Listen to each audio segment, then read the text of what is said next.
Like to call our meeting to order. This is the Cascade Charter Township Zoning Board of Appeals, Tuesday, October 8th, 5:30 p.m. Welcome all. All of our members are in attendance. Let's do the Pledge of Allegiance to the flag. Please stand.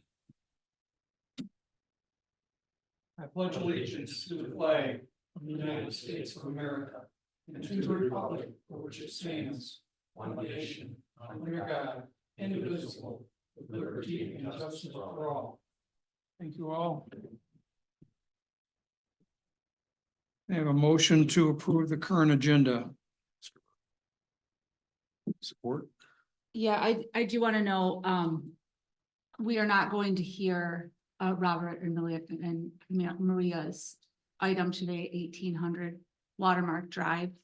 I think that it's going to be withdrawal, but I ask the board at this point just to table it.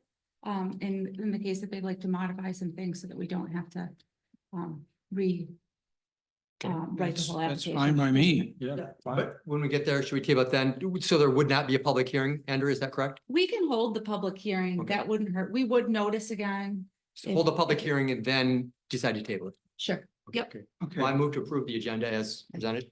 Second. moved and seconded. All in favor, say aye. Aye. Aye. I have a motion to approve the minutes from the August 13 ZBA meeting. So moved. Support.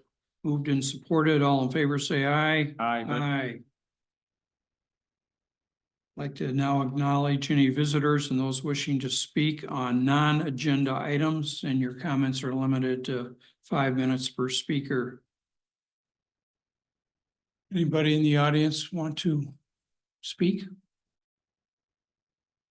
Okay. Those speakers. Is there anybody on Zoom?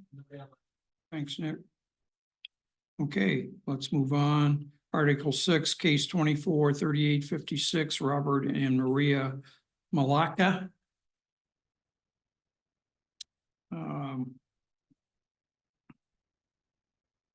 Shall we open it for public hearing? Yep. Okay. We're going to public hearing. Support.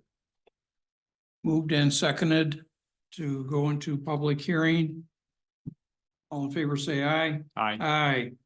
We are now open for public hearing. Anybody like to step forward and comment? Andrea, could you give us a little background, at least on what you are looking for here? Sure. The applicants at 1800 Watermark have asked for a small dimensional variance to their rear setback.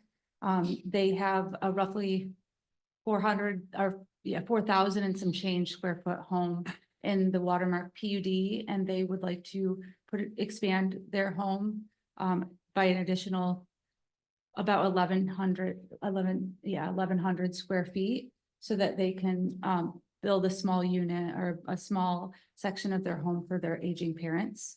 But we're kind of in a point where we're realizing that there may be a non-conforming building that didn't get a permit on their property prior to this. So in the review, we realized this, and I contacted the applicant, and she was right away like, oh, we'll withdraw. We're so sorry. We'll figure this out. And it was very amenable to working with us on this. However, we still need to make sure that that building meets both building and zoning codes. So she's looking at some solutions to potentially expand the rear line of her property by potentially buying some land from the golf course.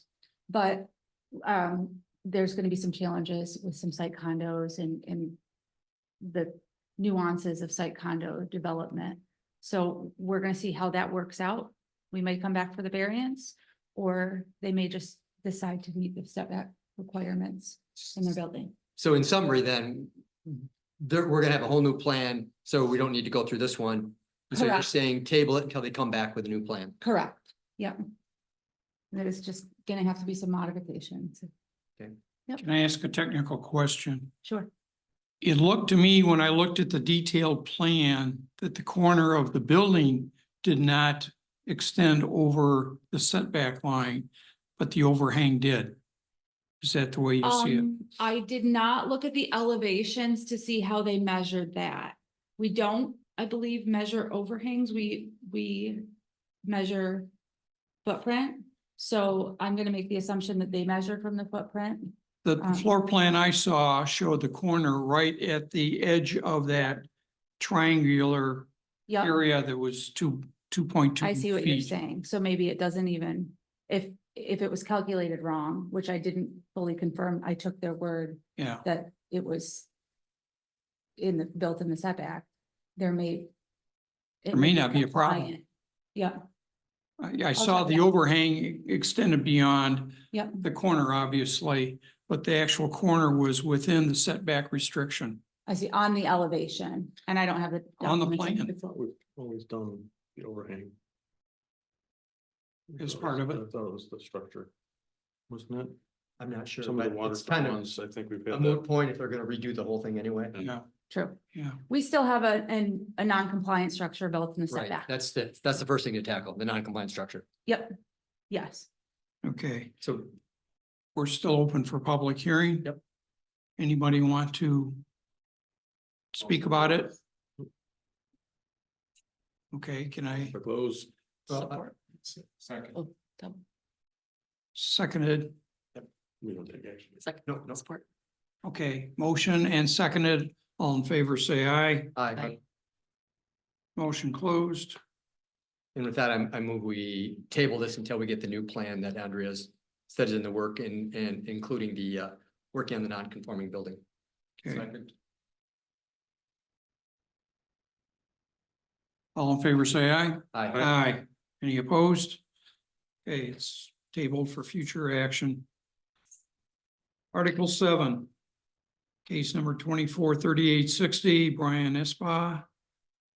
Can you give us a little background on this one? Sure. So as you mentioned, this is 53 20 McCord. The applicant is here to speak on his own behalf today. This is a 7.7 acre lot in the ARC located on the east side of McCord. The closest cross street to the north is 52nd Street or 32nd, I can't actually tell. The applicant has recently built a home here on the northwest corner of the property.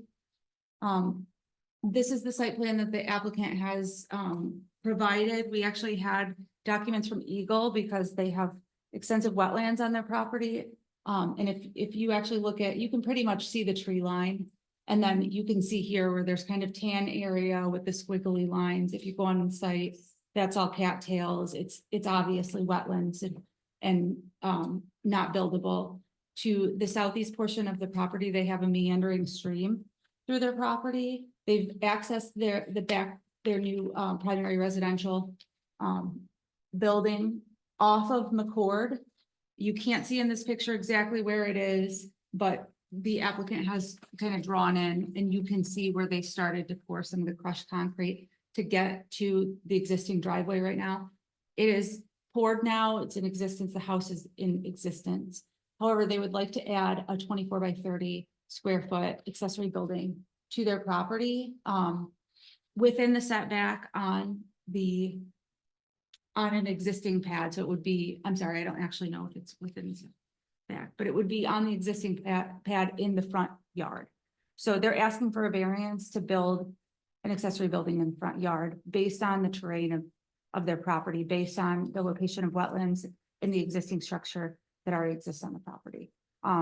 Staff has ran through the standards for approval and we found that they do meet the standards for approval. We have recommended approval.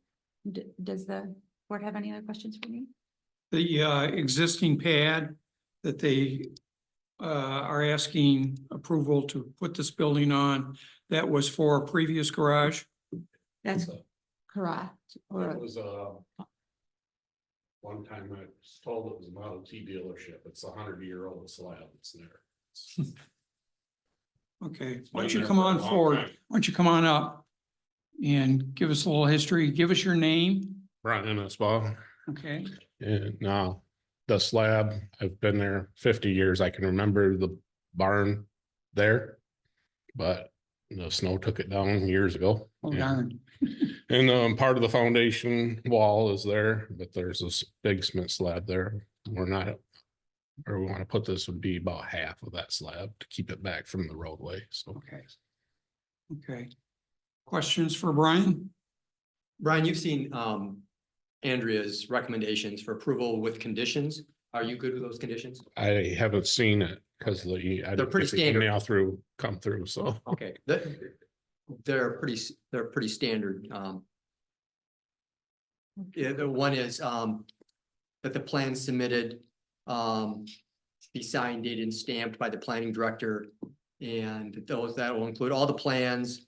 And then the detached accessory structure shall be placed at a minimum of 10-foot setback from the side property line and a 35-foot setback from the front property line. Does that sound pretty Yeah, reasonable? it's, It looks like it's more than can't that. remember what the side one was. I think that was right offhand. I know it's in what I turned in, but from the roadway, it's 65 feet to the Okay, front of the so building. you're well within, the conditions that the planning director has recommended, it sounds like they're easy for you to meet. Okay, So just- The plan turned in indicates 38 feet from the side. from the side, yeah, that's. Yeah, yeah. I know I measured it, but I couldn't remember what it was.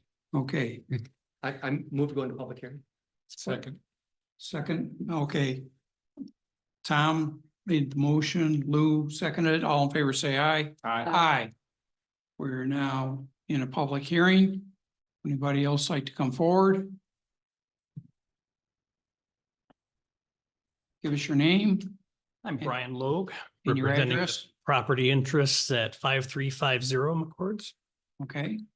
Just coming out in support of my neighbor. I think we Great. should do it. Well, welcome. We like Yeah. that.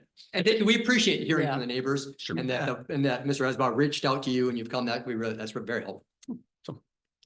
That's it. Thank you. Thank you. Anybody else? Name and address. Name is Ken Gratian. Address is 5250 McCords Avenue. I'm the lot just north of Brian's lot. I Okay, just wanted to know where slab was because I couldn't see it. I knew there was a slab there somewhere. I just didn't know. And it's well past our mutual lot line of 10 feet. It's well past that. So I don't have any problems. okay, thank you. Anybody online? Okay, Motion to close. Comment. Some comment was phoned in. Yep, one neighbor, they did not, Nick, did you take the call or did I take the call about the neighbor? I had taken the call. The resident that. I think they were concerned about the original construction of the house and that there was trees taken down. We didn't get any formal complaints for that during the Right. building process and a building permit was sought for the building and the location. That was the first we've heard of that. I think that the applicant can recognize, during this project that, and you can even condition that no trees be removed from the neighbor's property. I make the assumption that that wouldn't happen, but to have it as a condition of approval would be helpful to reach those or to address those concerns. okay. We have a motion to close public hearing by Aaron, Second. second by Lou. All in favor, say aye. Aye. Aye. Okay, public hearing is closed. Any questions from the ZBA members? No, I think this is pretty straightforward. I just want to say that, we always look for exceptional conditions to approve any variance. And we clearly have exceptional conditions here. The topography and wetlands are very noticeable as exceptional conditions. And those are not actions created by the applicant, of course, as well as there's going to be an existing footprint of a previous structure that's been there for decades. There are precedents for garages to be placed in the front yard, and Andrew's pointed some of those out. And this variance is not detrimental to the public welfare or the neighbors. So I think we found a lot of exceptional conditions to meet requirements. I would move to approve the variance with staff's conditions. Second. Motion to approve by Tom, second by Lou. All in favor, say aye. Aye. Any opposed? Motion passes. Thank you all. Congratulations. Thanks. Any other business? Are you all familiar with your toggle switches on your right side if you reach your hand down? Yeah. Okay, I think that we've got screens hooked up and figured out how to share presentations. If you guys want to push that button, I want to show you a quick feature that I didn't know we had. That if, Oh, We to do the can't- markups? what, yeah, do you know about markups? Okay, so we didn't know What- about markups. go ahead, Me- go for Me and Nick were very impressed today. If you push that toggle button, you'll see, at the top of your, top right of your screen, there's a little arrow, and if you see that arrow, you're actually able to write on your screens with your, finger. So you can mark things up. If we're looking at site plans, if you need to point something out, if you need to ask a question that's shown on the screens over here, you guys can all see them. As long as you push that toggle, you can change your colors. We trust you to not act like Wow. kindergartners too much. You're doing great. This is our only I chance. know. I didn't know about that. So yeah, we'll use this opportunity in our short ZBA meetings. That's cool. Give you some That's training. cool. All right. So- I That tech is all the fun. way. I move to adjourn. Second. Motion by Tom, seconded by Lou. All in favor, say aye. Aye. Aye. Any opposed? Okay. Anything in November? Just a- Yes, we have one hearing in November. I also have an erase key if you guys get out of hand. Okay, Let me look at the agenda for when. motion to adjourn has been accepted, at 5:46 PM. Thank you all for coming.